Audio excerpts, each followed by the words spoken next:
Mulla tuli mieleen tarina niiltä ajoilta, kun olin ympäristö- ja kehitysyhteistyöministerinä 90-luvun lopussa. Ja silloin oli tuolla eteläisen Neuvostoliiton alueella uusia itsenäisiä valtioita, eli näitä staneja, Kirgistania ja Turkmenistania ja Kazakstania ja muuta. Ja taisin olla sitten ensimmäisiä suomalaisia ministereitä, jotka teki tämmöisen kierroksen itse asiassa näissä kaikissa, taisi olla Tadžikistania lukuun ottamatta. Ja oli aika eksoottista, sitten oli vasta perustettuja valtioita ja niiden ministereitä ja kaikki oli uutta. Ja sitten mulla oli isäntänä Kirgistanissa sikäläinen ympäristöministeri ja hän oli osoittautunut hyvin hyväksi ja lennokkaaksi isännäksi. Ja sitten hän valitteli vähän, että nämä Suomen vierailut tänne Kirgistaniin tapahtuu kovin harvakseltaan.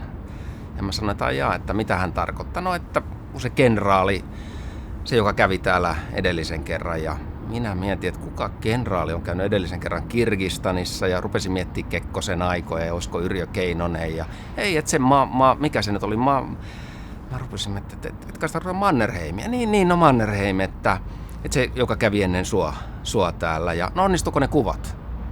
Ja mä sitten, että mitä kuvia? Se tarkoittaa, että se otti hänen isoäidistään kuvan, että se lupasi lähettää, mutta ei sitä koskaan kuulunut mitään, että onnistuko ne kuvat. Ja sitten mä sanoin, että kyllä ne Mannerheimin kuvat on aika kuuluisia, että otetaan selvää, ja kun tullaan Suomeen, että onko sun isoäitis kuva onnistunut. Ja sitten kun matkalta oltiin palattu, niin otettiin arkistoihin yhteyttä, ja sieltä löytyi isoäidin kuva, ja ministeri sai sitten sen kuvan, jonka Mannerheim oli unohtanut lähettää.